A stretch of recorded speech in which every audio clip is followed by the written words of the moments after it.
Hey, dude. What's going on this Friday, man?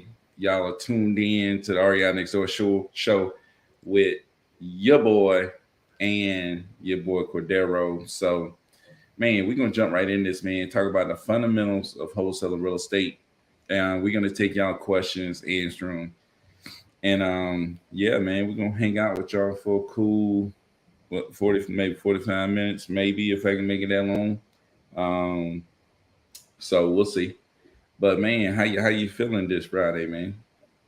I'm kind of tired, man. Kind of tired, dude. I don't even feel like it's Friday. It's feel like, man, I need the rest of the week. But Yeah, that's how I'm feeling. it's been a lot of stuff going on this week, man. Closed the deal actually yesterday, so that was big. Helped somebody actually. Well, we were working together on this deal, and shoot, man, we couldn't really like. First, the seller was like, seller wanted too much, and they was gonna go with Keller Williams or Mark Spain, one or the other. And then Mark Spain gave him some number, and then they came down on that number, Of and they was course. like, "Shoot, if they coming down on that number, and I'm gonna go back and give them a try," you know. So they came back, gave us a try, said, "Can y'all get to 250?" So we sent people over there. They came back at 203. We sent somebody else over there. They came back at 215. Like we couldn't get anybody to do that deal at 250. I'm like, dude, you just can't get 250 for this house. Um, I think the estimate was like 314. So and they wanted 250. I'm like, you ain't getting that. But man, we just kept going, kept pushing, and we ended up getting somebody to offer 260, I think 265. 265. And then they came back after they inspected it and they came down to like 257. And then I talked them back up to 261 or something like that. Um, and then after we double closed it because we didn't want the seller to be tripping because she probably been tripping. And then we didn't want the buyer to even know nothing about what was going on. So, but anyway, so we did it that way. We got out of that clean, made a little bit over 9,000 something, and I just took like 33%. So um, I helped somebody out. Should have took half, but they just getting started, so I still took a little skin off of them. You know what I'm saying? And I was talking to Cordero about this. I Yeah. ain't feel bad about it. You know what I'm saying? I ain't feel no kind of way about it. You know what I'm saying? So if he'd have ran into some random joker that would have helped him find a buyer, they would have got 50%. You know what I'm saying? So Not even, I mean, they would have got 50%, or he'd have got took for his whole deal, or maybe that random joker just as new as he was, masquerading as a professional because I'm the random joker. I don't watch a lot of videos, and so I'm pretending like I know what I'm talking about, and I don't waste your time and the seller's time at the expense of me trying to act like a professional just so I can get some practice without having my own skin in the game.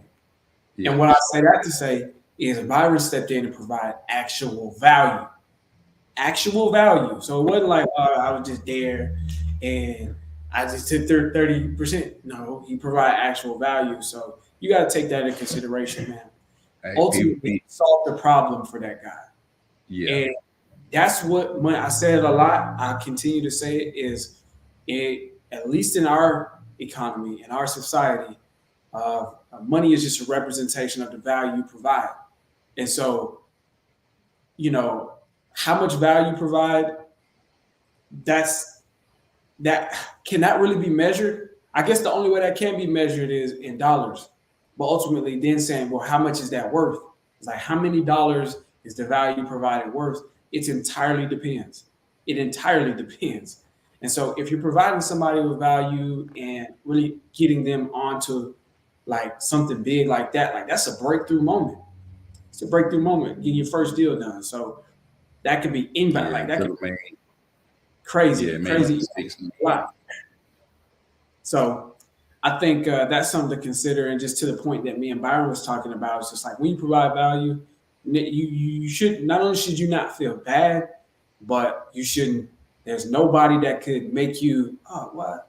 Because, and that's another thing that I think, I don't know if we get talked about a lot, but as you begin to go on your journey and elevate, as you begin to become, I guess, a force to be reckoned with in this field of somebody who can really actually provide value and do the work and just elevate your status, then people around you they might start to feel like, I think I knew him or her. I knew them for a long time. I might be owed something just for knowing you.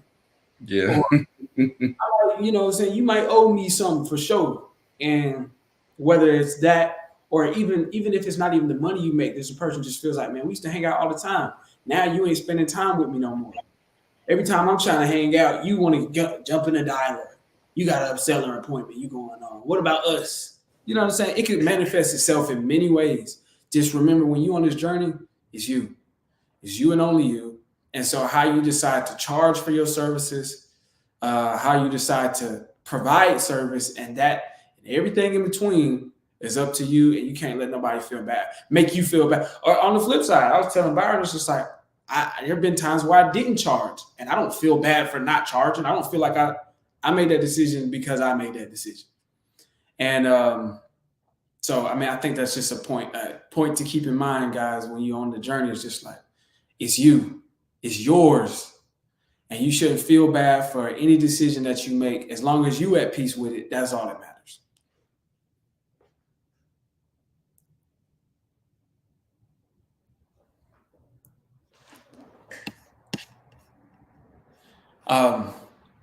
But I think, Cordero. Yeah, can you hear me okay? Yeah, I think no, I was just listening in. I think Joni just found something that might be talking about something. Yeah, I think that one, if it's the one she just tagged me in, I think so. Yeah, a divorce. Dude, sound Yeah. like he was divorced or something like that. So Yeah, I think I was just looking at that. I think it might be, it was looking like it was something. yeah. I didn't even see the property. Where was it at? I don't know. It's in Douglasville. Hey, there we go. Somerton? Yeah. Oh, yeah, Douglasville. Matter of fact, you know what we need to do? Hit him up. Hit him up. I ain't even want to hit him up. We on and hit him up.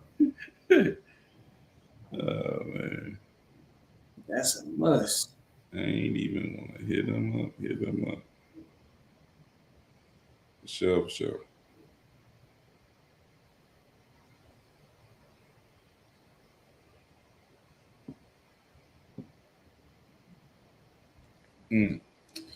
But yeah, man. So, shoot, you trying to call that dude? Yeah. See what he's doing.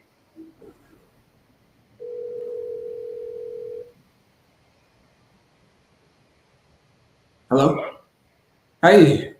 Sorry. Can you hear me? Okay. Yeah, my name is Cordero. I'm not sure if I'm in the right place. I was calling to speak to River. Regarding what? I think you were just speaking with a member of my team about your property in Douglasville on Somerton. Does that ring any bells? Yeah. Yeah, I just wanted to give you a quick call to get a little bit of information about that property to see if it'll be a good fit. Is now a good time? Okay, go ahead. Okay, gotcha. And I did want to ask. I mean, Joni, I believe she sent it over to me, and she was just letting me know. I mean, you are looking to sell that property at this time. You're going to sell that property, right? I want to, but like I told her that if my ex-wife had to approve it because she on the deed. Because when I get the house, the loan on my name, but I put her name on the deed. So now I find out I can sell it without her permission, but we divorced. Got. And is she the one that's living there in that property? No, I am. Okay, so it's that type of situation. So it's your house, but she's got some claim to it because her name is still somewhere. We That was her house, but she just walked away from it. But she left me with the kids. But I don't want to sell the house because I want to sell the house. I want to sell the house because I want to buy me the house. That way I can get bring somebody else in to help me with the kids because she moved out. So, but I still want to buy another house. Okay. Because she has right on the house, but I want to sell the house. I can get the house for me and my kids. Okay. But she didn't want to sign it. The first time I tried to do it, I didn't know she had to sign to accept it. But now I'm stuck because she has to accept it. Okay. Gotcha. So have you talked with her about this? Have you been able to communicate with her? We did, and first time she said no. Yesterday actually, and I would give up on it, but she called me. We talked about it. She said okay, she gonna do it. But he said that before, and then she changed her mind. Yeah. And then she just want to play the game. So I Yeah. hope she stand by what she said yesterday. But I tell her call her, and she said yes, she accepted. I'm gonna do it quick as I can. That way she don't change her mind again, and I can get over it. Okay. You know. Yeah, no, I understand that. I understand that completely, man. And I know when it comes down to that, you got a lot of you got different people, different opinions involved, and different emotions. So Yeah. I completely get that. And I think Joni sent me over her information. Her name is Kissy. She said yes. Okay. And let me ask you this. I mean, when she changes her mind, what is it usually? She's like, oh, I want to sell, and then I don't want to. Like, if she doesn't live in that property, why wouldn't she want to let you sell it? What's her claim in all of this?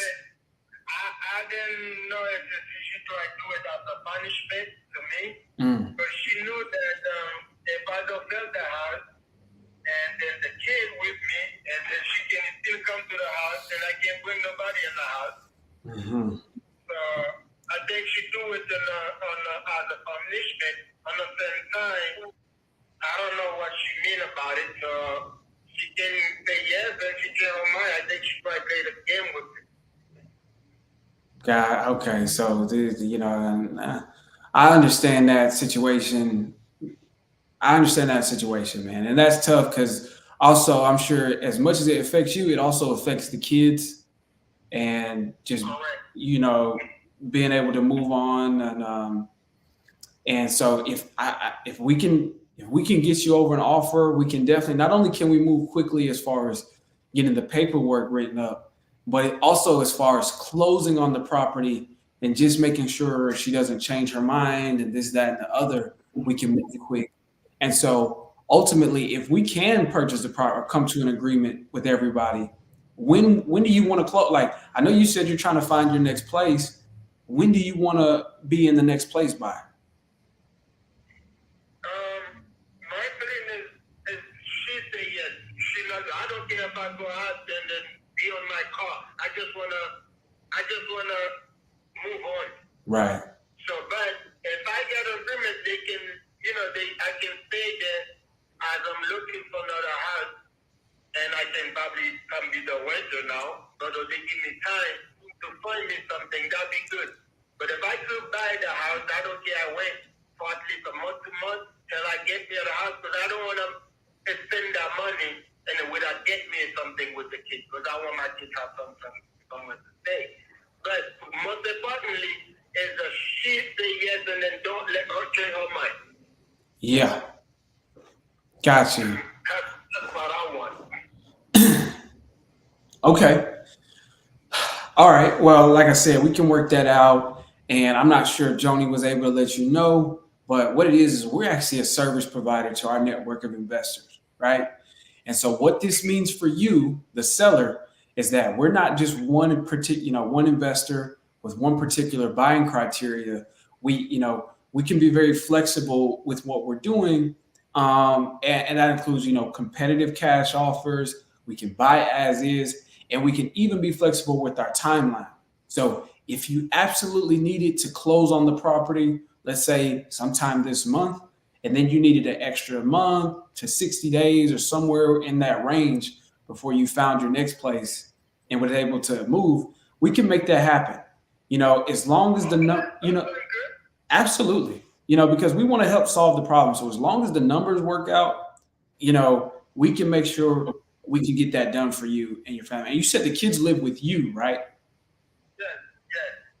Gotcha. Have you started looking for your next place? Like where you're going to move to? When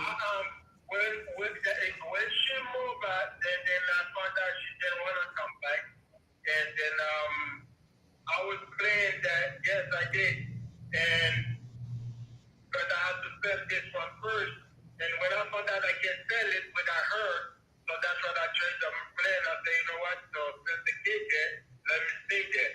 Mhm. So I come back, stay there with the kids and stuff, but now I have to deal with her because she say yes. Gotcha. Okay, man. And I understand that that's a big point. So ultimately, it seems like everything's kind of locked up moving forward until she says yes. And so, okay, I just want to make sure I'm understanding this right, because ultimately, this is what our underwriters, like I said, I wanted to get an offer put together, Ribbert, that we could send over to our underwriters to make sure we can get that approved. They're the ones, they work closely with our investors to figure out exactly what we can do. They also pull comps on the area. They look up what's going on as far as houses go. They're the ones who do the numbers and the technical data. But my responsibility as the purchase specialist is to make sure I understand, work with you, the seller, and your ex-wife and the family and all of the different parties involved to make sure that we can come to an agreement.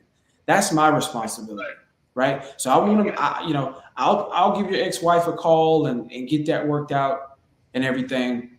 But I do want to understand exactly. So your biggest reason for selling and not staying in this property and just staying where you're at, what's the number one reason why you want to get rid of this property and move to another place?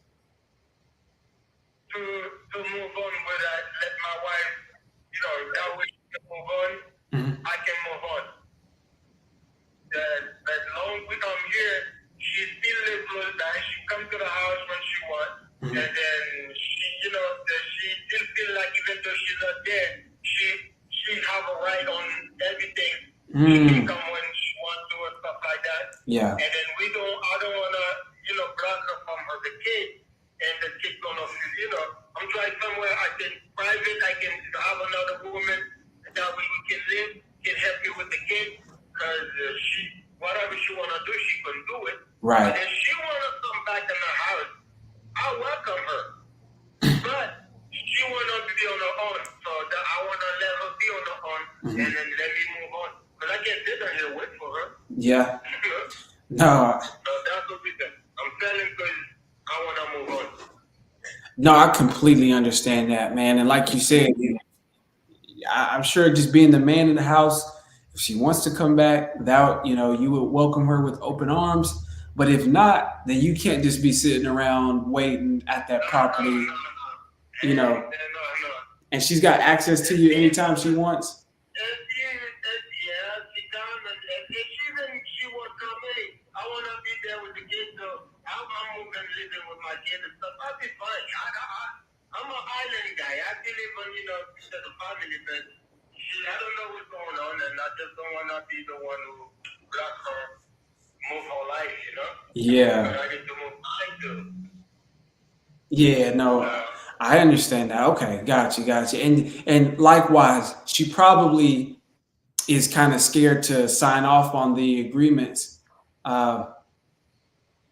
Likewise, she's probably scared to sign off on the agreements because, she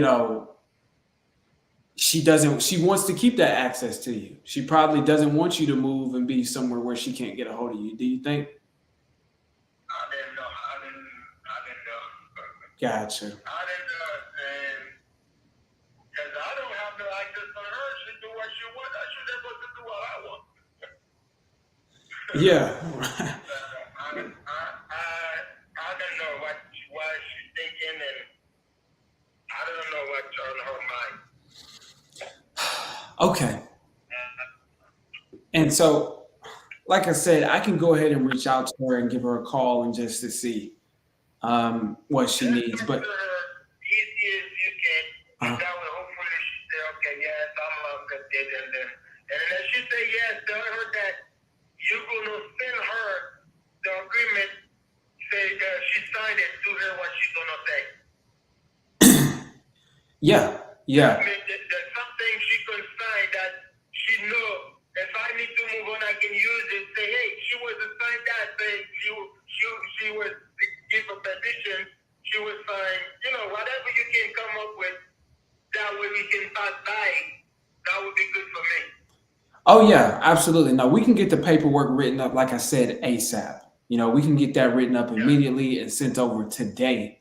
That'll be no problem. And like I said, ultimately, if we can if the numbers work, we can go ahead and close on it. We can close before Christmas. And then, like I said, potentially be able to give you all the time that you need to find your next place. So that's something that we can work out.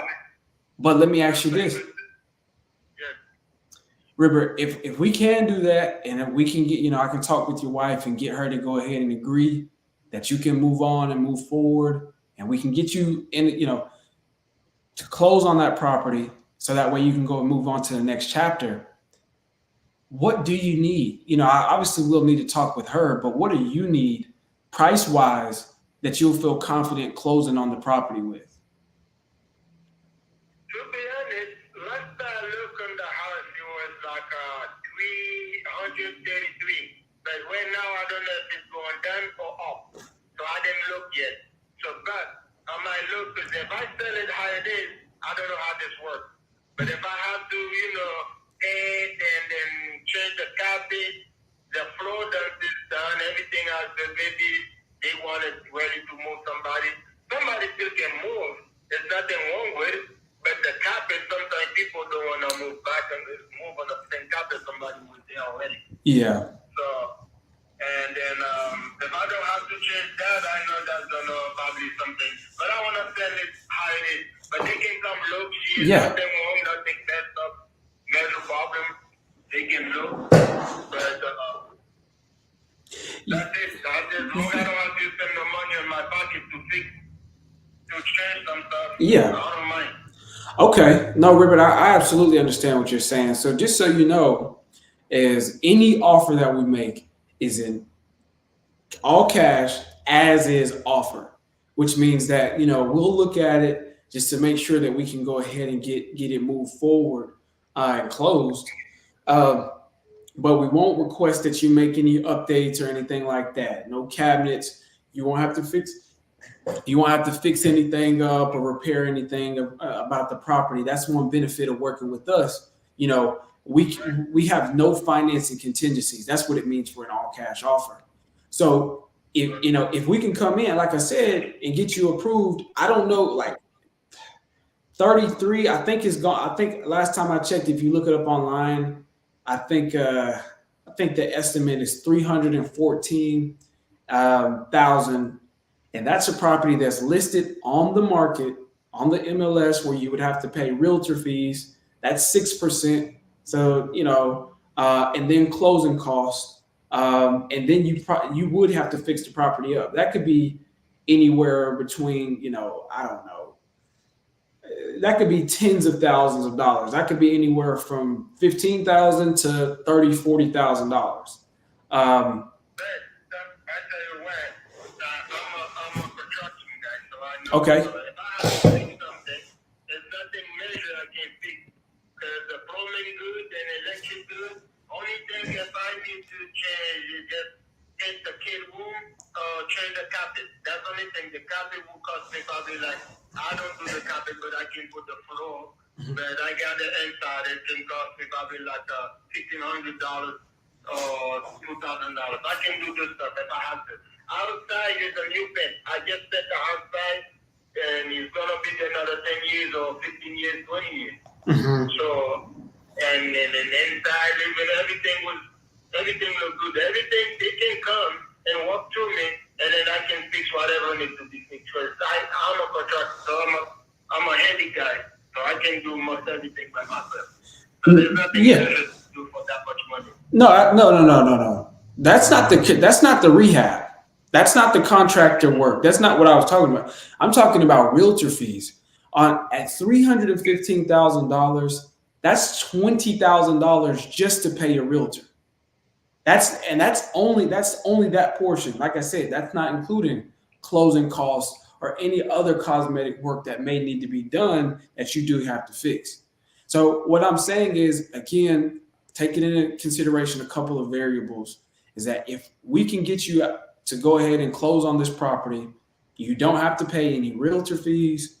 You don't have to pay any closing costs associated with this. Because as you know, you've obviously purchased property before. You know that there are closing costs associated with it.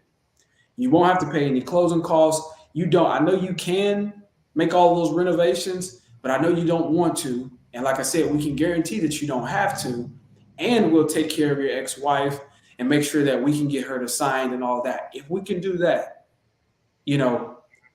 how much do we absolutely need to do to go ahead and move forward and close on this property? But I know that I won't go less than you say it was a 315 when you look, but I have to look. But I know I won't go less than at least 320 or 350. I know I won't go down lesser than that. But I have to look. I have the guy who do the research stuff. I might have to talk to him to see what the best for me. But just because my wife, I won't even care for $10,000, losing $10,000. I don't mind. Yeah. See, here's the thing. I think again, have you considered listing the property? Have you considered listing it with the real estate agent? I didn't want. I just don't want to. I don't know because anything quicker that's better for me. That's what I'm trying to tell you. So if my wife, and my ex-wife, but but So if is the she price was most important, or is talk quickness to most me, important? it would be best for both of us, and we would take our time and make a right decision. But it's not that. It's something I want to do quick. Mm-hmm. So before she keep changing her mind. So that means that I didn't want to look for waste of time for nothing. But if she come down and say feel like it's the right thing to do, I'll go the right way, not the fast way, and then whatever is best for me. But right now I don't have trust. If you can make an offer and then I feel like, you know what, forget that whatever, depending how it look like, I will say yes. But I want to see how much you guys want to see you can offer. Okay.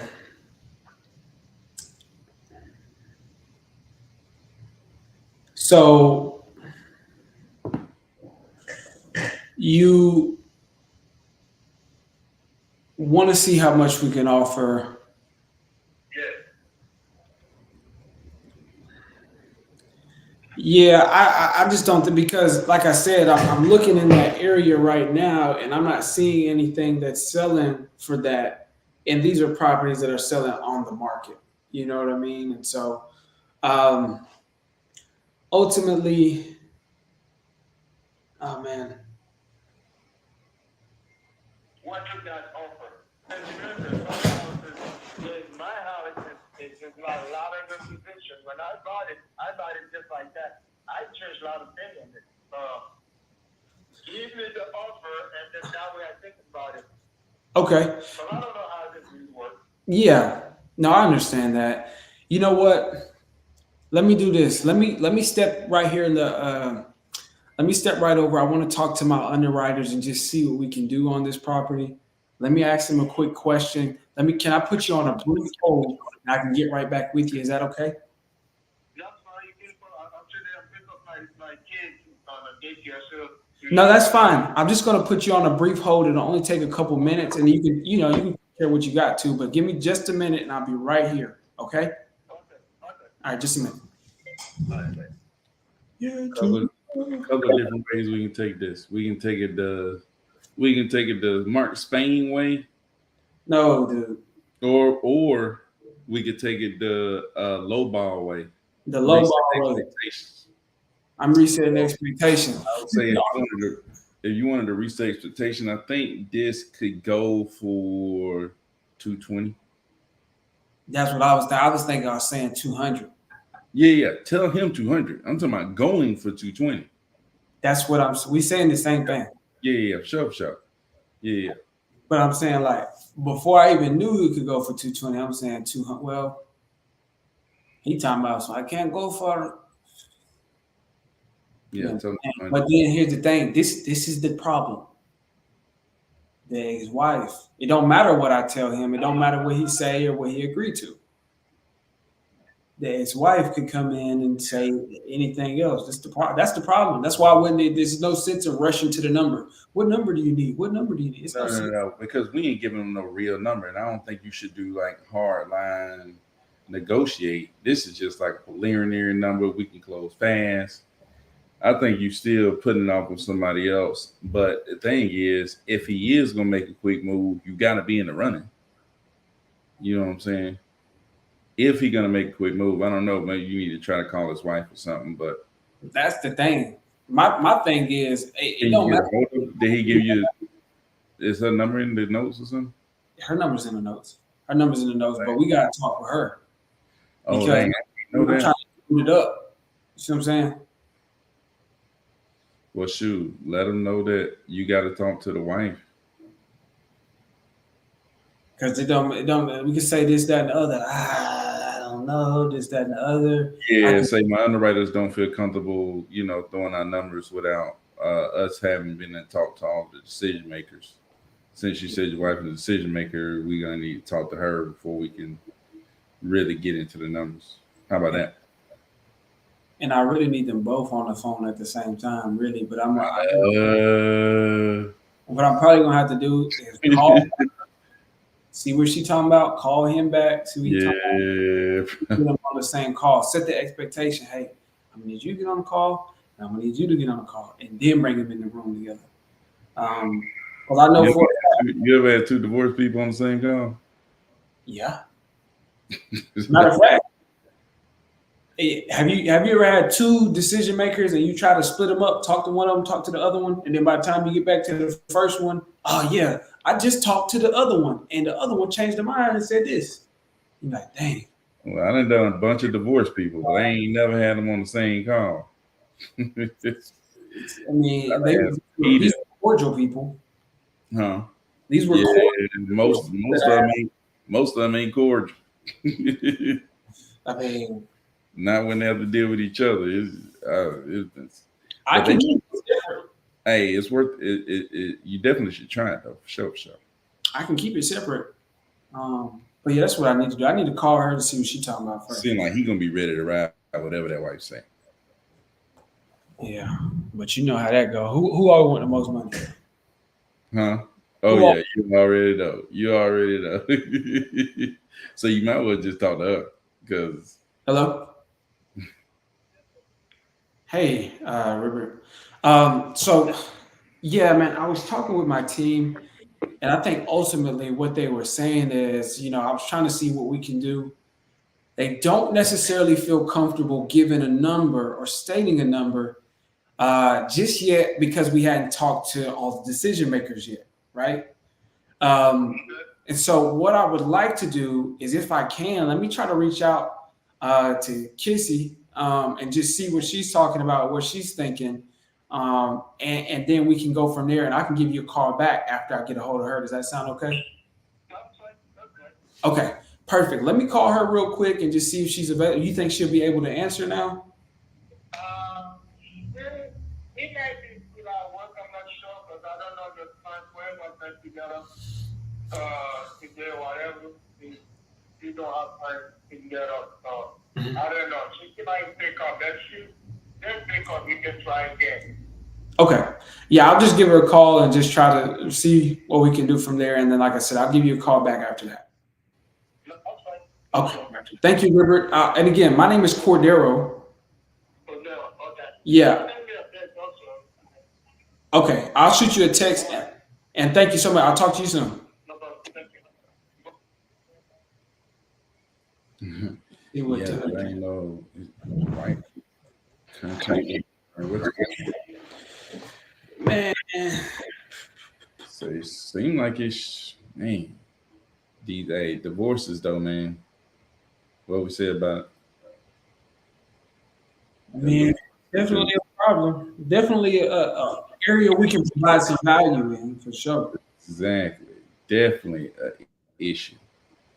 He said he was talking like he was really he be popping up on him while he didn't it happened. He done popped up on him while his new girlfriend was over there. Called him. Oh shoot! It got to be what happened. No, Had to sell his house because he said he's just like, man, tired of coming over here and talking to having me a new girlfriend. hey, you finna hit her, right? Yeah, I'm calling. Man, she probably finna be barking like a wow out there, man. He could be a Rottweiler in the equation. You never know. A lot of times you go away, they just go wow. She off the chain. Hi. Sorry, I don't know if I had the right number. I was calling to speak to Kissy. Yeah, my name is Cordero. I was calling actually. It's in regarding a property. I believe you own it, but I was just talking to Ribbert about the property in Douglasville, and I think he's maybe looking to sell.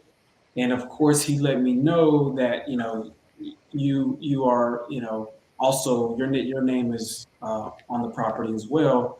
And I just, out of full respect, I just wanted to make sure I was reaching out to you just to see if this is something that you're interested in doing as well. Do you want to sell? And if so, how can we best service you? I'm not interested in selling. This is he's only doing it out of spite because we're going through a divorce. Okay. So we're not. Yeah, I'm not interested in selling. He knows that. Okay. Yeah. Oh yeah. Well, he did. Of course. He was the only one who called me today about T- this. today was it a female who called you earlier? There was a guy who called me earlier. I had two guys who called me earlier. A female called me earlier, and then.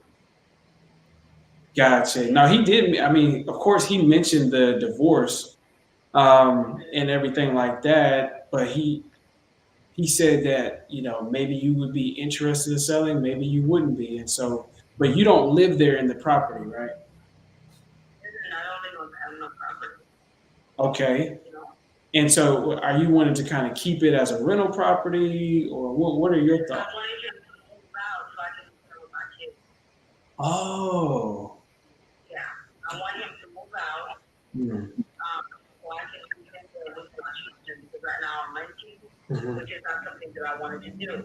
Yeah. But he refused to move out, so so it's kind of like a back and forth between the two of us. Yeah. Because he, instead of leaving it to me, he would rather sell it, but me, I want to keep it so I can live in it with me and my children.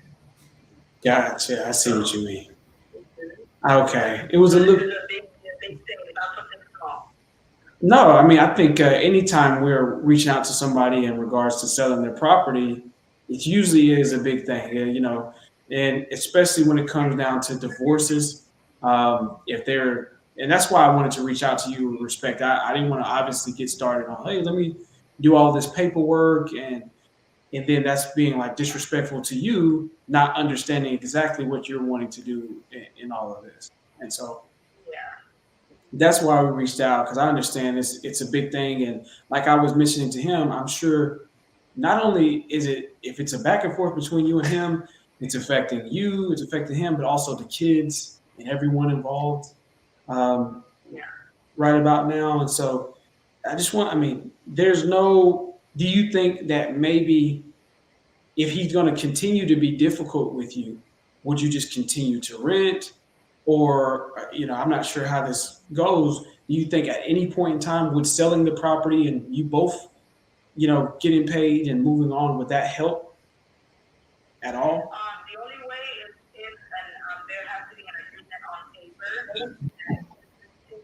that or whatever that we make out of. and stuff. So, and it's a lot of, there's a lot of agreements that have to be made. Oh, And with, yeah, you know, with child support and everything like that, so it's more to it than that. I can't yeah, disagree with just a phone call. yeah. But yeah, I agree. I can't do it that way. Yeah, no, absolutely. So, obviously a lot of court things are necessary. I mean, have you all kind of gone? Most of the times, it's usually a situation where the family has gone to court and that they've said, okay, every penny is allocated here. And if he sells the property, he owes you this much. Or if you sell the property, you owe him this much, if anything at all, and things like that. Because I know as far as just like the property itself, you can sell it, and because both your name is on the paperwork, that could easily be written out that 50% of the proceeds go to you and 50% to him.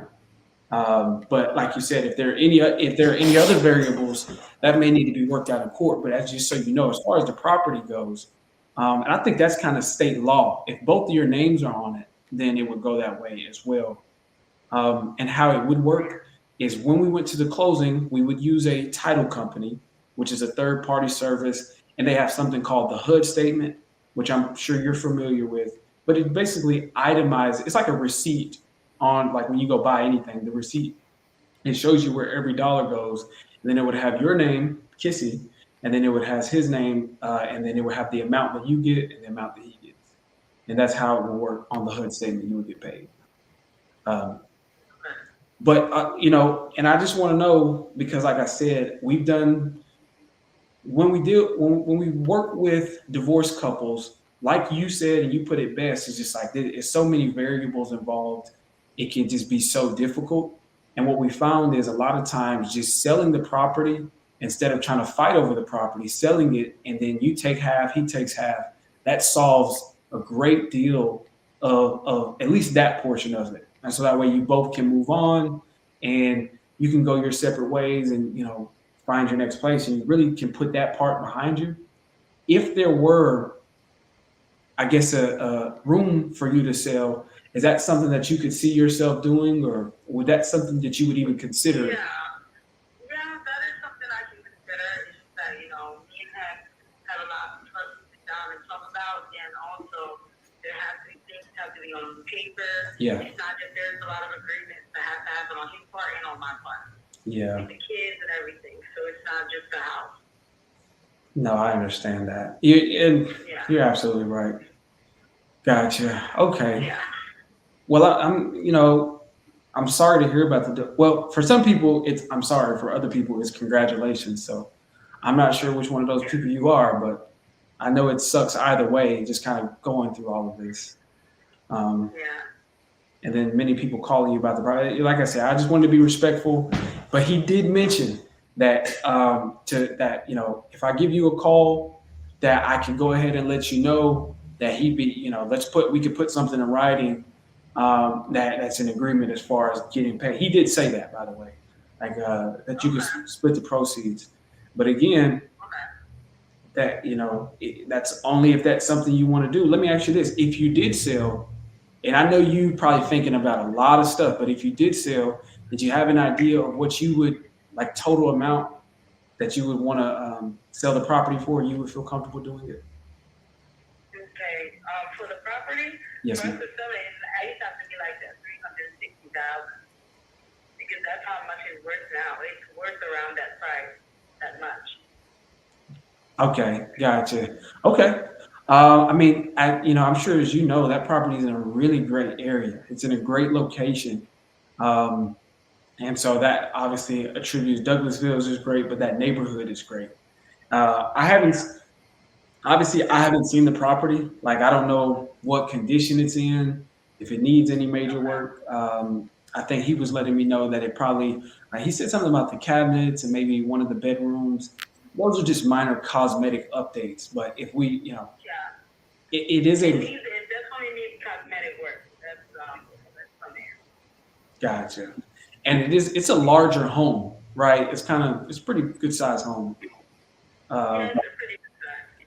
and so, as far as the cosmetic work, I think that that's something to consider. And of course, and I don't know if this is clear But if you sell, if we were to be able to make an offer, it's an as is all cash offer, which means like if you were to list it with a realtor, you would have to pay to fix all those cosmetic works and then take the time out and then list it and then pay a realtor and then do all the showings in the middle of dealing with the divorce. It's like, I don't know if that's ideal, but we could do it where you don't have to pay any, like the rehab costs. You don't have to worry about that. No realtor fees, and it's all cash and there's no closing costs. So it's like an out the door price. Most people say a number because they're thinking, well, by the time we end up selling it, we're going to have to subtract this fee, and this fee. But we like to kind of get that out the door price and just like ultimately, this is what we'll be closing on. So that's just something to consider. Whatever offer we come up with, there are no fees. But I wanted to talk with you before I went to my underwriter just to see it. Let me ask you this: Would you be okay? Because again, I'm just trying to treat you with the right amount of respect, even though I understand you're not living in the house right now. But would you be okay if maybe I set up something with him to where we can send one of our our appointment specialists to go look at the property, so that way we can get you an initial offer. Just so if it does come down to it, you guys would be like, okay, I know there's no pressure that's not going to make you have to sell. But if it did come down to it, you know exactly what we can do. Does that sound reasonable? As of right now, I don't think it's the best idea. I would like to sit down with him and have a talk with him first before we move forward with anything. Oh yes. No, I think that's actually a good. I was just mentioning that as well. I always think that's the best. Maybe obviously you guys talk.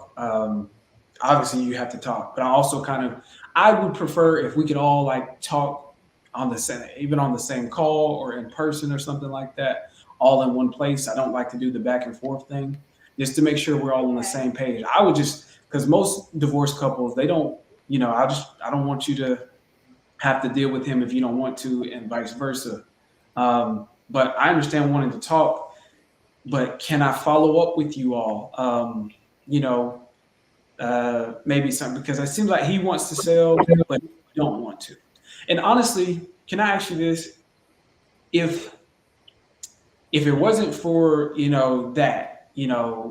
guess everything that you're going through, would you want to sell this home, or do you really want to keep this place?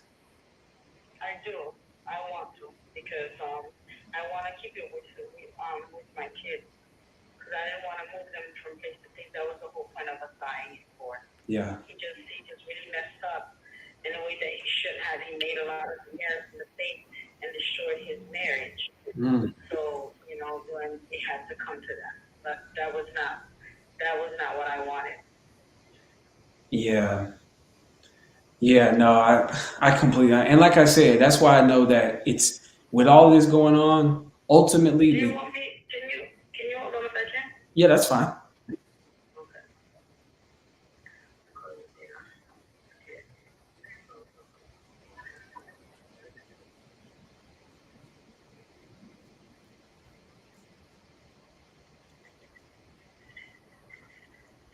You gotta go.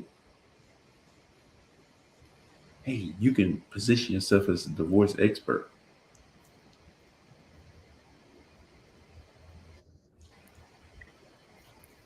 Can you hear me? Yo, what's going on? No, position yourself as a divorce expert. Let her know, like, hey, look, if you keep this house, you're gonna have to pay him what's like half. Unless you're able to pay him half, you're not, like, it gotta go. Hello? You just gotta break the news at some point. It has to go. Yeah, can you hear me? Yeah. Mm-hmm. Yeah. So I just have to have a talk with him first before we move forward with anything. No, absolutely. No, I completely, and like I said, I was thinking this is just like, you guys got a lot more variables than just this house. You got the kids, you got, your own personal emotions and things tied to this that are important that you got to work out and work through. And so I respect that entirely. And like I said, I just want to reach out to you just to understand where you're at. And so, like I said, I'll talk. I would love to reach out, and if you don't think that us getting you an official offer would be important. You're leaning more towards just staying in the property, right? Well, it depends. You know, I mean, if it comes down to it, to where, you know, because the idea is for him to move out, and then for me and the kids to stay in the property situation Yeah. of what was going on. That's why I left, because it has become very toxic. Yeah. I left, but the original plan was he was going to leave the house and I was going to be staying in it with the kids. That was the original plan. Gotcha. Now it's, you know, it's out of spite. Him wanting to sell it, it's just out of spite. Yeah. No, That's all it is. So man, that sucks. yeah, I just need to speak with him first before I say anything or do anything else. Okay. No, I understand. And I'm sure you probably already know this, but just obviously we deal with this often. What ended up happening is if you do go to court, if you want to keep the property, then I think it boils down to you'll like have to pay him half, or it's an agreed upon amount of money that the courts will decide. Do you all owe like a lot of money on the mortgage? Yeah, we do. Okay, 'cause I was gonna We say. only had it for about 3 years. We bought it in 2019. Okay. Yeah. Yeah, because I was gonna say maybe you could refinance and pay him his portion, but I know it's gonna boil down to that either selling the property or if you do keep it, and we've dealt with that before. It's just like then there's like an agreed upon amount that you end up having to,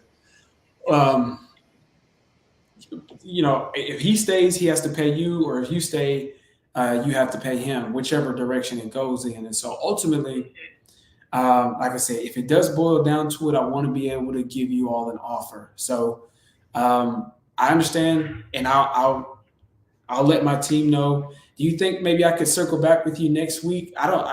I'm not trying to rush anything, but what I don't want to happen is it gets to a point where you're like, okay, the only option is to sell, because he's being a little bit too stubborn. And then if you know, I want to make sure by that time, obviously you don't want to prolong it more than you have to. And so if we could go walk it sooner, we can get you an offer, and that offer would stand for like 60 days or something like that. So that's kind of my point. If you see what I'm saying? Yeah, I see what you're saying. Well, you can reach back out next week. Okay. Wonderful. Yeah, no, I'll do that. I'll reach back out to you next week and just see, like I said, if you had a chance to talk with him. If you haven't, I understand that as well. But I really do appreciate you even taking the time to talk to me.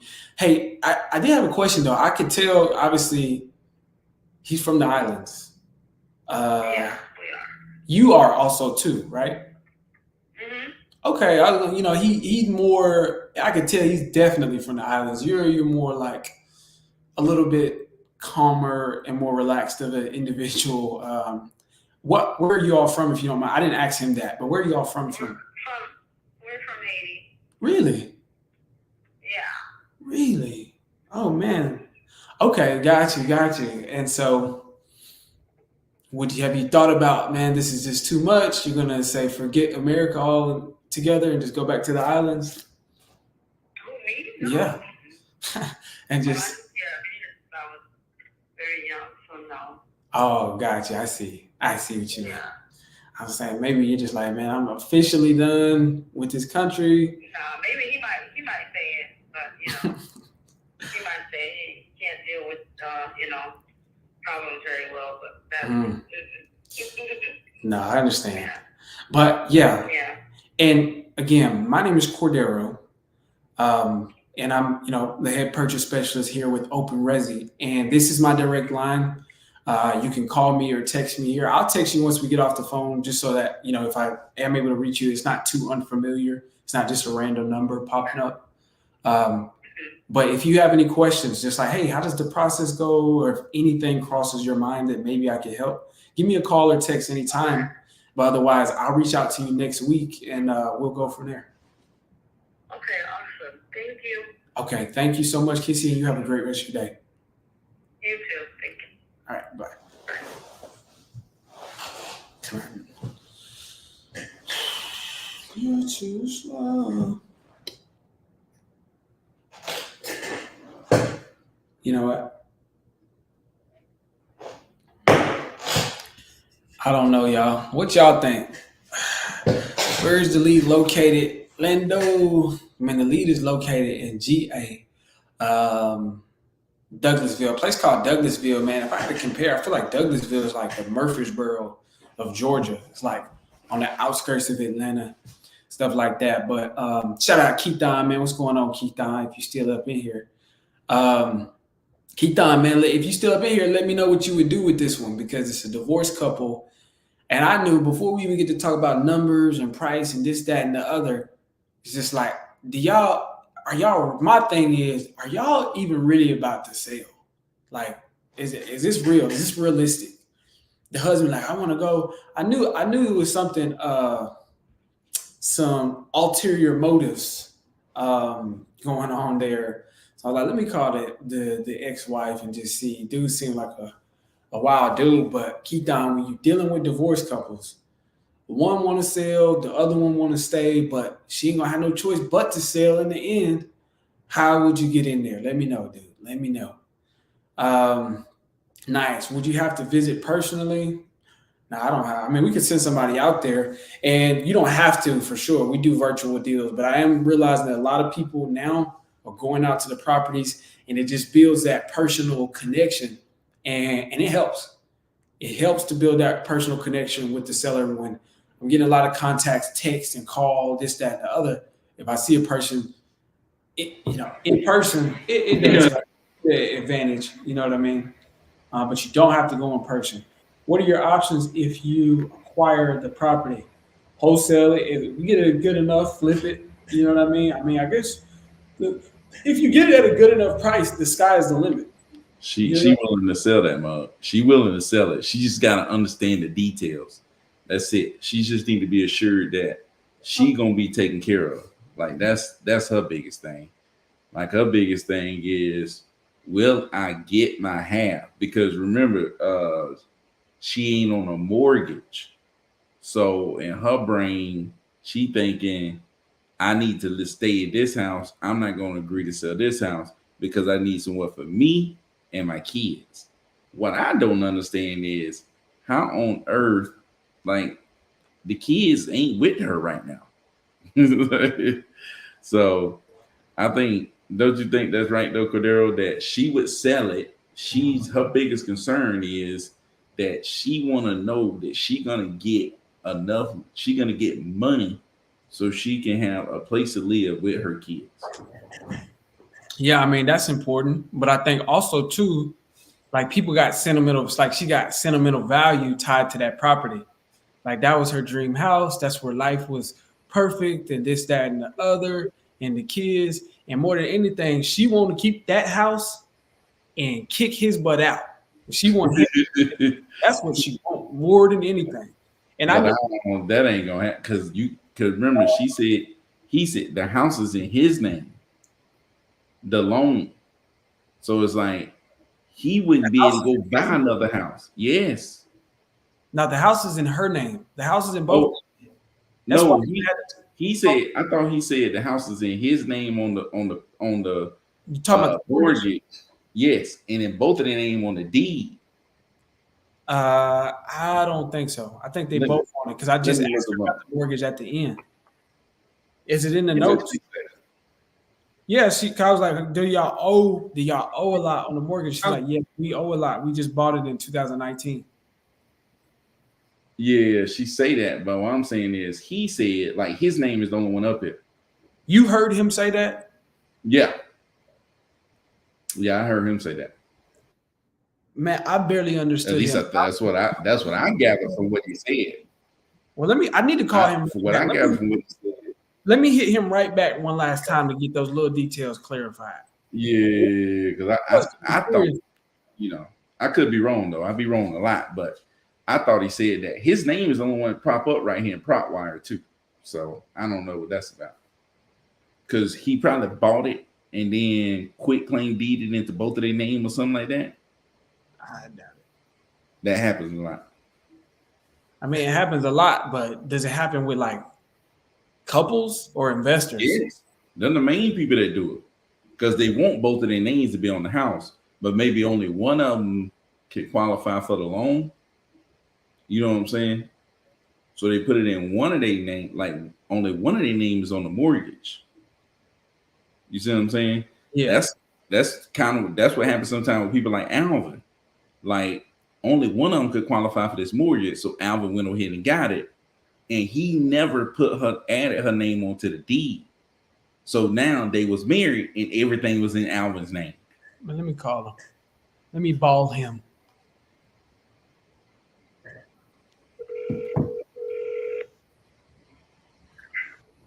Hello? Hey, Robert. Yes, sir. Yes. So, man, I was just able to. I got Kissy on the phone. Was able to talk with her. I got a little bit of. I got a little bit of information.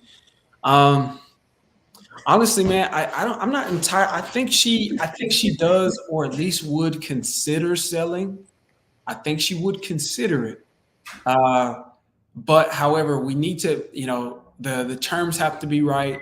And I think she just was concerned with, okay, as long as when she sells, she gets enough, she gets her portion, her half of the proceeds in order so that way she can find a place for her and the kids and things like that, or something to that effect, and there were some other things that she was worried about.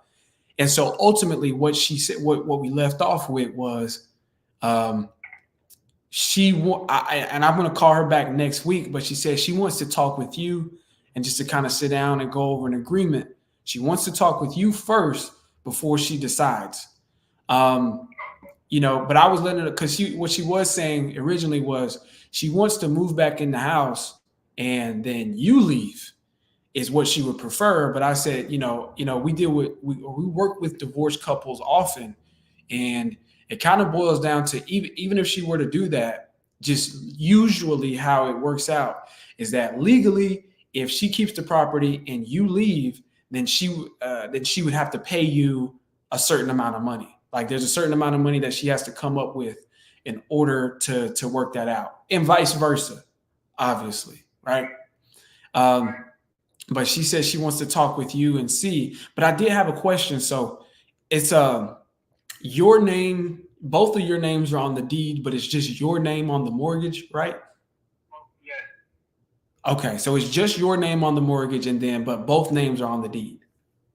Yeah, because when I bought the house, and we was married, and then I decided to get the house, I told her, I don't want to keep it on the way and stuff. She said she want to get her credit to get her on. But I tell her I don't want to wait to all that. If I can get it, I get it. So I think the same thing would work, but be on everything.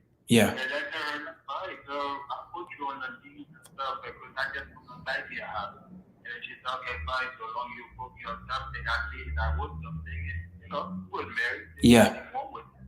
I right. It, but I didn't know if I want to tell it to be that big deal. I didn't know that. Yeah, man. Marriage, when it comes marriage, you become it's like one person, and then everything becomes a big deal when you get divorced, which I know really does suck. Or it just doesn't. It's not a good position to be in. But ultimately, like I was letting her know, my biggest thing is just really wanting to make sure that we can help you if you decide to. Because like I was letting her know, I think it'll boil down to that. In order to satisfy both you and her, it may come down to, you just have to sell this property one way or the other. And so what I was wanting to know, and like I was telling her, is if we could go ahead and just get a walkthrough, if my team can set up a walkthrough and we can go take a look at the property, just so we can get you an official offer in the meantime, so that way when it does boil down to it, when you do come to an agreement, you know what we can do as far as an official offer, and we can close on that property, and we can close pretty quickly once we've taken a look at it. Does that make sense? Well, now she was saying, like I said, she said she just want to talk to you first and just kind of come to an agreement. But she said some other people had reached out to her, but she said she wants to talk to you first and then I will call back next week just to see, and then maybe from there, depending on how that works out, we can set up a walkthrough. All right, that's fine. Yes, I'll wait to see what she tells me, and then we'll get back to you. And send me the text that way I can get your number, and if I can call you before that 2 weeks she says, Yes. to me already, and then that way I can call you to see where we stand. Yes, sir. Texting you now just with my name and my email, and this phone number again is my direct line, so you can reach me here anytime. If you have any questions, let me send that over to you.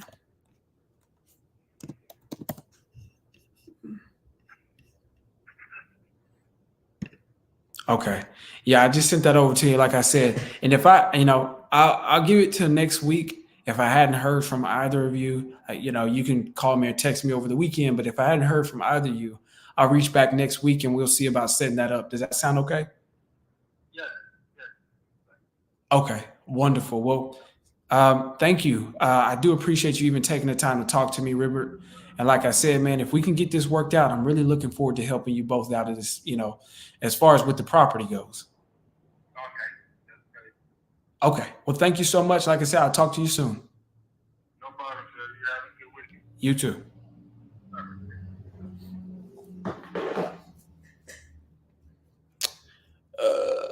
Yeah, man. I guess I should also text her.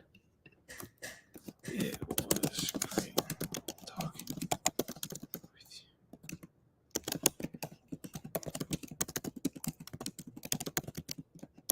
Yeah. Any questions?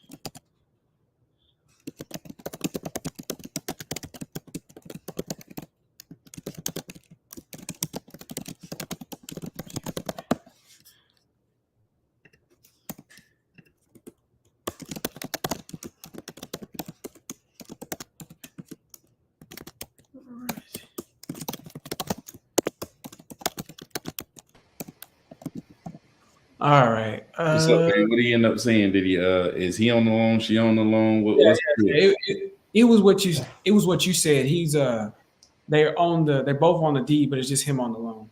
I thought it. Hey, that's how it be. Yeah, and that's what he was saying. He was just saying like what you said is like her credit wasn't good enough, this, that, and the other. But like I was saying, man, it was like we could talk about numbers all day long. We could, hey, what number you want? But if she don't want to sell, if she got these plans, I think my strategy towards the whole thing is we got to walk them out of it. I know we know where it's going to end up, but that you can't just be like, all right, this is how it's going to end up. It's like at the beginning of your journey. No. You don't want to tell them, but I was just saying, yeah, I agree with you. You don't want to tell them. You got, like you said, you right. You got to walk them through this because you can tell they ain't really got a clue. They don't got no clue. So you got to baby step them, like you said, through it. I'm just talking. You know what I'm saying? I'm a commentator. Yeah. I'm sitting back watching the TV show saying, they gonna get you. They gonna get you.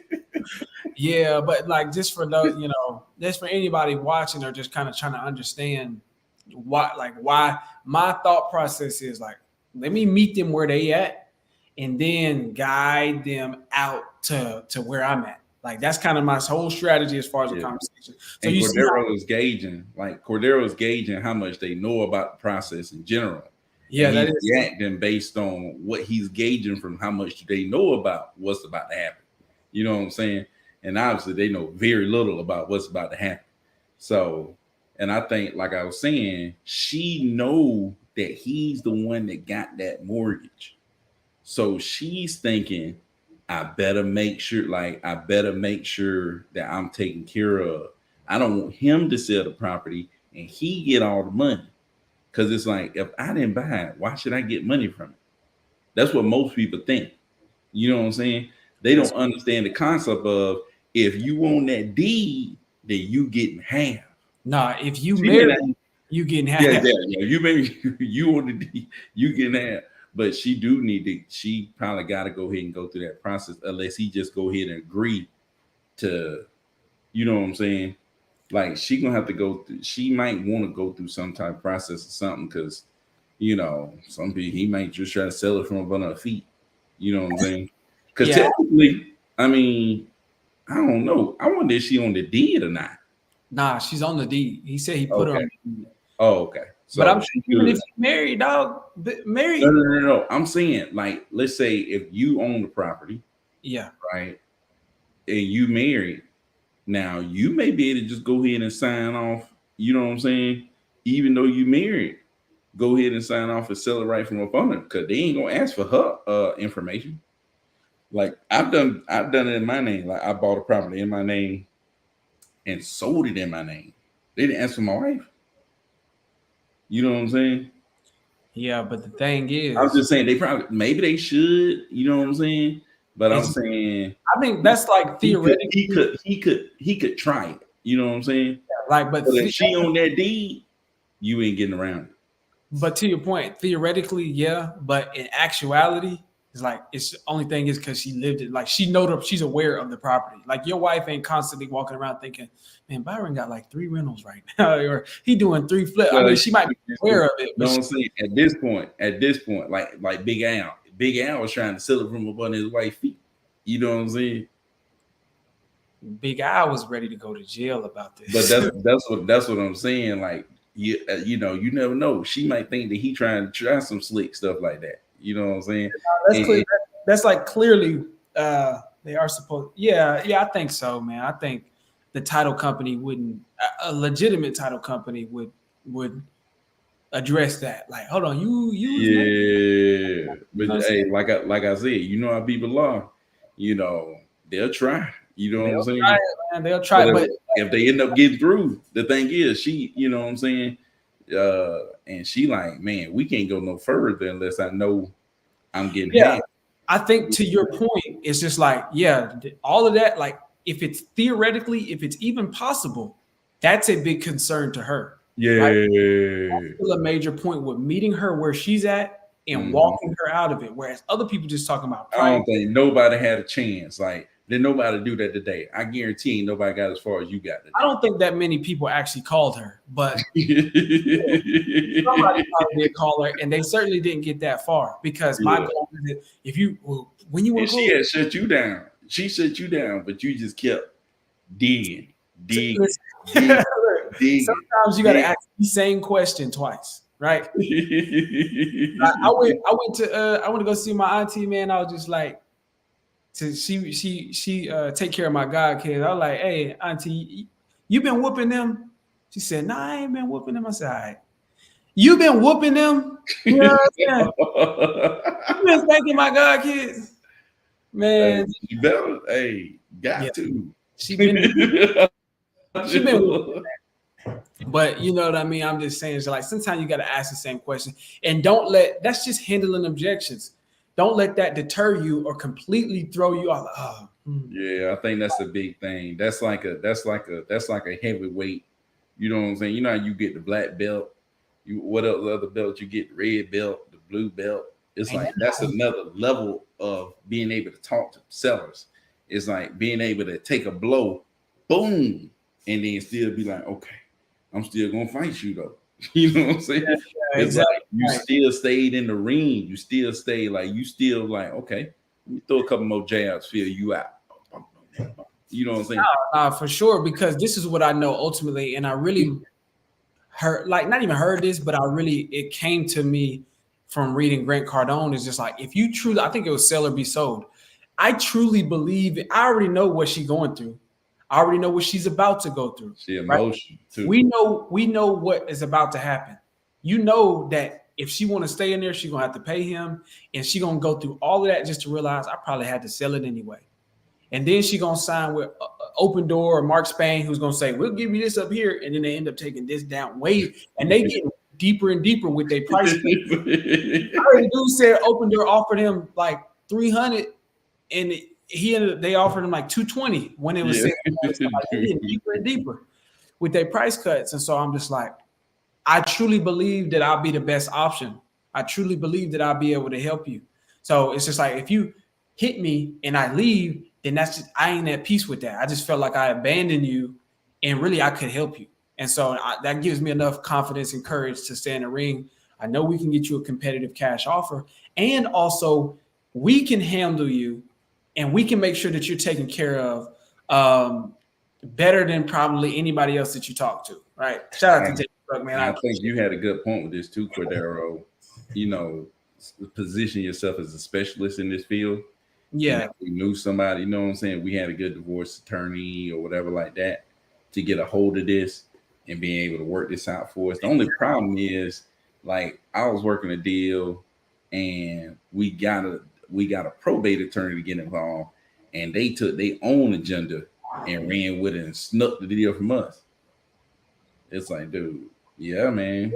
So it's like, shoot, you gotta really lay down the law and feel Or like just really build a real relationship. Because yeah, that's what I'm saying. Build a real relationship with somebody that's super professional and it's got to be a good person, a good human being. yeah, that's all a part of. And I learned that got that from Alex Hermosi. What was it? $100 million. Hello. yeah, man. $100 million offer. Offers. That's where I got that from. Is because it's like let's say we were just going to only target divorced people for all of 2024. We said all of 2024, we only going to target divorced people, and we're going to set ourselves up as like, if you're in a divorce and you need to sell a house, there should be nobody else you're going through, because everything about our process is tailor-made for you. Everything about our process, to the point where we got the divorce attorney. You didn't even know that. And like Keithon said, once the attorney gets a hold of her situation, she gonna get her. What if I could be the one to plant seeds in her mind, like, hey, you're gonna have to pay him half, and that's gonna happen. And then when an attorney tell her, she like, he told me that. He's the one who said that. He the one who gave me that information. And then that's gonna like register with her. But what if it was our attorney and everything about their process was handled in-house with us? So they're like, of course we're gonna sell to them, because if I sell with them, I also get a discount on the divorce attorney. Well, the divorce attorney costs us what, $10,000, $20,000 by the time it's said and done. If I sell my house with them, I get my house sold, and I only pay half on my attorney fees, because we got a partnership with like that's what the $100 million offers was talking about. It was like our entire process, all the way down to how we market to them. Like we pull a list and we realize like, oh, divorcees, they prefer getting cold called, or they prefer getting text, or they prefer this time of day. Everything that we do is centered for divorced people, all the way on up into the closing. So that's just a little tidbit, something to think about. But that's not my, what I can say is just so you know, for both of them, I'm taking my time. Don't rush it. Don't think you got to rush into, especially when for some people, when you got the vision and you can see where this is going to go, you could be easily like wanting to push people like, just hurry up and get there. We already know what's about to happen. Just hurry up, grandma. But it's not always going to work itself out like that. And as a matter of fact, the more impatient you are, you're really working against yourself. So a couple other key things I think was, like I said, I'm meeting them. I'm on their side of the table. Man, notice how I was showing them empathy. And like, I'm genuinely showing them empathy. I'm just like, I know it's going to affect the kids, and I know it's going to affect this, that, and the other. And they're like, yeah, it really is. And I'm not just like, oh, sorry to hear that. How much do you want for the property? It's like, be genuine as possible when it comes to talking to these people. And just like, if you do that, that's going to distinguish you from anybody else that they're talking to on the phone. Now, from here, it's just, ultimately, it's about the follow-up. I sent them both text messages. She said she got to talk with him. And so I'm just going to see, man. But I already know, like, things change like the wind. Things change like the wind blow. By the time she talked with him, they could be done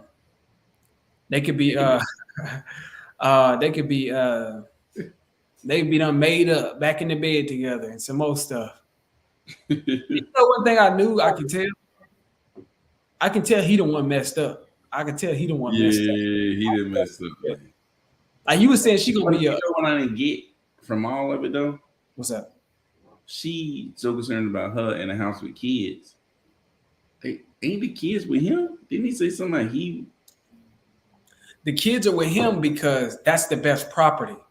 But she said she wanted to stay in with the kids and he get out because she wanted the kids to be there, but he didn't get out. So she had to leave because it got too toxic, is what she said. Oh shoot. So she just had to leave and go rent something because he wouldn't leave, but she could just be. He must have been acting a fool. And that could be any range of things. He could be just acting a donkey. Because most ladies ain't about to just leave their kid, go stay somewhere else and leave you with the kid. Yeah. You know what I'm saying? Yeah, that's for sure. And he was like making it seem like, man, she just keep popping up over here all the time. She popping up because that's where her kids is at, dude. She want to see her kids. And he like, man, I just want another girl over here. I'm like, dang, you see, okay, I see what, okay. That's his top priority. He want to sell because he want a girl over. And she said he's selling out the spot. And I got a feeling the way he was talking, I was like, man, when I get on the phone with her, she gonna be the calm one. And she was. Now in an argument, I don't know. She tried to kick you out. She tried to kick you out of the house. You were opening the door and she was like, you know how you open the door and you just got your foot right there, you cracked it open like who? Nah, you don't even put your foot in there yet. You open. No. You ain't got your foot in. She got her foot behind the door. You know you open the door, you keep your foot right there. But it's like it stopped the door. You know what I'm saying? So you like looking like, hey, who this is? You know what I'm saying? You like, hey, I'm doing it. And she going to close that. She would close that door back on you. Yeah. And Cordero like slide. You know how you step in, you turn your body and slide on it. Literally several times. Done that a couple times. Hey, Cordero turned it, slid on in there on her, man. Next thing you know, she didn't even know it. She was able to start thinking about that thing. Ain't nobody else made her think. Both of them were talking crazy numbers. What did I do when they said both of them threw out their crazy numbers? What did I say? Ignored it. I acknowledged it, but I didn't like fight them and then like, let's wrestle you on the number. Nah. It's about because before we get to talking about the number, we need to establish some things first. Your situation must, and then if your situation really, because like if your situation really adding up to where you need to sell, then that number is not gonna matter no more. Yeah, number will not matter. Plus, us dealing with your situation is gonna give us time to find the best number for you. Yeah, that's why I was just like, and as long as you find the best number, the rest of it ain't gonna matter. You know what I'm saying? You hear what she said? She was just like, yeah, it does need some. When he said it just needs cabinets in one of the bedrooms and that's it. I'm like, okay, that alone tells me it need work. If you get on the phone with a seller, and the seller's like, oh, it's perfect. It's in perfect condition. That means that it needs work, right? But if a seller tells you, it need a little bit of work, that means that the house is ugly. If a seller just flat out just like, yeah, it's going to need some cosmetic updates, then you got yourself a deal, regardless of what they talking about. So boy, stop. When she said that, I was just like, oh man. So that's why I fell back to go ahead and say, all right, well, let's get our foot in the door because she's saying one thing, he's saying another. Let's see if we can go send somebody over there to look at it and give us a hard offer. That's important to me at that point, just filling out this seller and just trying to progress the sale forward based upon how they giving me pushback. Okay, you don't really want to sell, but could I get you an offer over? Can I get our foot in the door so that way they know? And I didn't get off that call without having what I call it a plan of action, a POA, next steps with this seller, so that they're both at least expecting a follow-up call. In the back of their mind, they know that I should be calling them back next week. Now, everybody got like their own life. By the time next week come around, they could both be at work. They might be busy. They might be fighting again. They might be just whatever, life. The kids might got the flu, anything. But at least they're expecting it. So that way, when I call them back, I never just like, okay, you're not interested in selling. Well, thank you for your time. Bye. No, because again, I really believe that we can help them out. I really believe that they both want to sell. And I think like Byron is saying, I think her biggest concern is, I don't want for this home to get sold out from under my feet. As long as I'm getting, you know what, that was what it was. But as long as I'm getting something, then that's better. So she'll be reasonable in that regards. So I think I realized her biggest motivator is like she'll sell just as long as she realizes she's not getting the short end of the stick. You know what I mean? So oh man, dude. A couple of things. Again, when you're talking to the sellers, I would say the biggest thing, and really, I had always known this, but Keithon really said it and kind of like hit home. It's like, never mind price. What's their motivation? Matter of fact, what's their motivation and their time? Because when you put those two together, that creates urgency. Like, it's the combination. Not only do I have because some people have a motivation for selling, like, when my kids graduate college, they go into a school all the way across the country in Oregon, and I want to be able to sell my house. Excuse me, when they graduate high school, they go into Oregon College to play football, and I want to move with them. I don't want them to be alone all the way across. So I want to be able to move with them. But that's not until next year, right? That's not until the summer of next year. So they have a real motivation, like they're going to sell and they're going to move. But the timeline is kind of spaced out. So a person could have a motivation with a stretched out timeline, just depending on the situation, right? But if they got a motivation and like it's something that's pressing them that I got to do it now or within the next 30, 45 days, then that's what I call urgency. And I'm trying to establish that with the seller.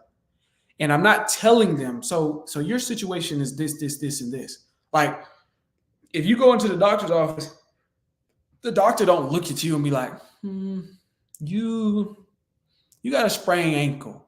Your ankle sprained. Like, no. The doctor going to ask you questions. What's wrong? Where does it hurt? How long has it been hurting? When did you notice? What was you doing? This, that, and the other. And he's going to let you tell him what the problem is. And so that's kind of the attitude that I take, which is meeting them there. And long before the doctor diagnoses you with medicine, a treatment, a recovery regimen, or whatever it is, he got to address what's the problem first. You know what I'm saying? Like, the basics have to be established. And so I was just making sure that I got that. I hit that with them first. And that, take your time on these calls. And before you start pushing towards, well, let's go for the close. Let's go for the close. I mean, if you can lock them up there, do not let that is like Eminem. Don't let your moment slip away, dog. But for the most part, is depending on a person. That's why they say the key is in the follow up, because it might like it's gonna take, and maybe they need to be informed. So you take the position of being the professional, and hey, I know you're gonna end up having to pay him some money, or vice versa. Or if you sell it, then this is how it's going to go. If you sell it, then that's how it's going to go.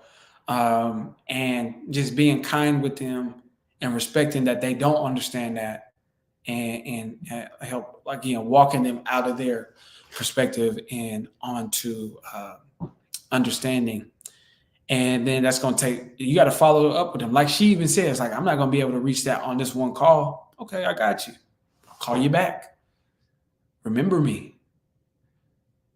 And so that's just something to think about, y'all. But I would say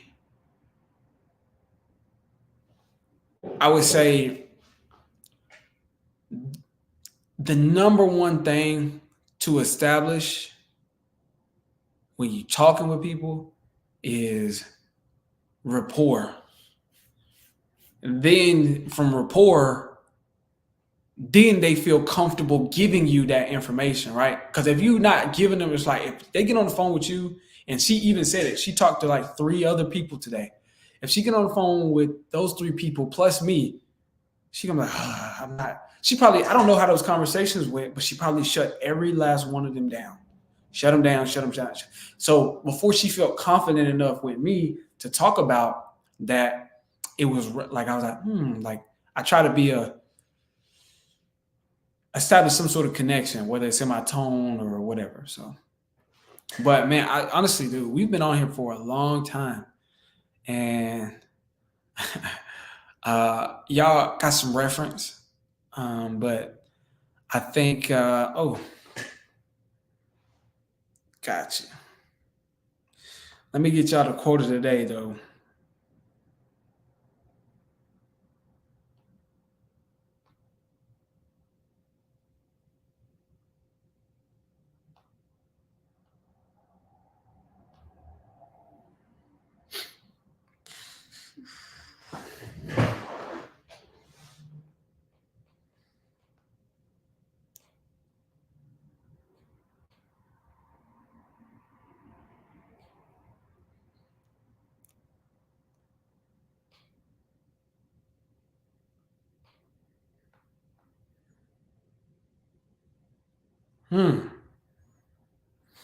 Okay.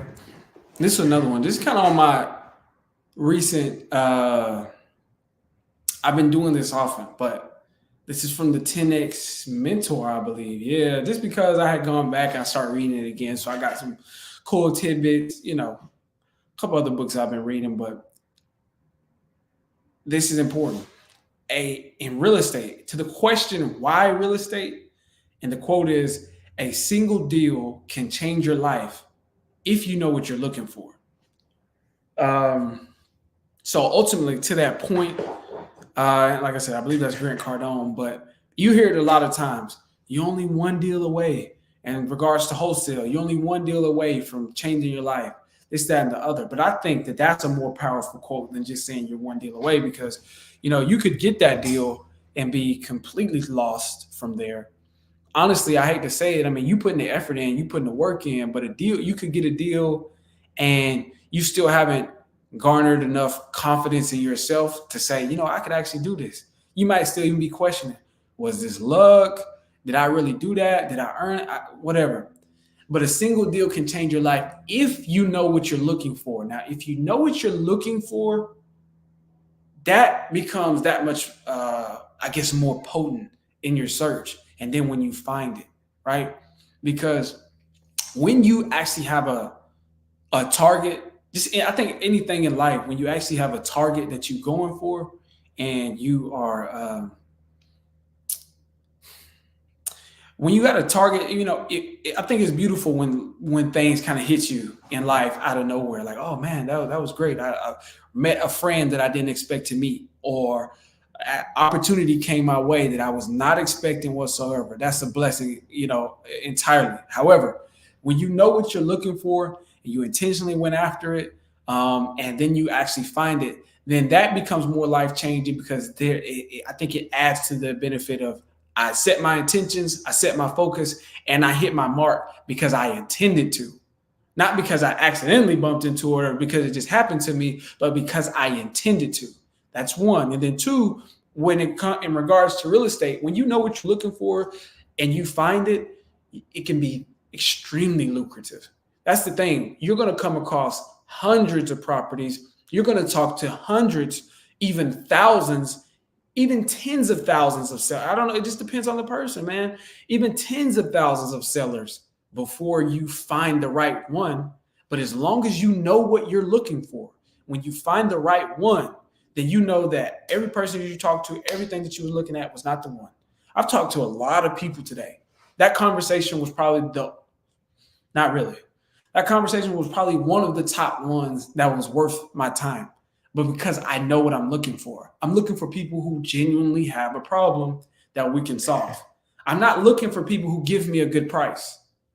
I'm not looking for people who just say, oh, I want dirt cheap for my house. I mean, if somebody say that, I'll take it. But I'm looking for people who have a problem that we can solve with an offer, because I'm in the value and providing value business. Or I've heard it said best, a real estate solutions company. I really like that tagline for sure, right? And so when you know what you're looking for in anything in life and you find it, it can be life changing. That could be a partner, a spouse. You know, like as a young dude, if you know what type of woman you're looking for and you have your sights set on it, when you find her, that can change your life. If you're just looking for anything, you'll think you found it, but it might not be what you needed, right? And so it also speaks to the point of, if you know what you're looking for, that means you've done some premeditative thought process behind what you want, and you found it and you got it. So in regards to real estate, a single deal can change your life if you know what you're looking for. And in regards to life, one single find can change your life if you know what you're looking for. So y'all know what y'all looking for because y'all trying to find deals. But what constitutes a deal? Go find people who got problems that you can solve. Go find buyers. The buyers have problems. The buyers have problems. They need to find more flips and more rental properties, etc. You know what you're looking for, it can be very profitable for you. So that's the quote of the day. But I got to get off here, dog. Appreciate y'all. Thank you. Y'all have a good day. Happy wholesaling.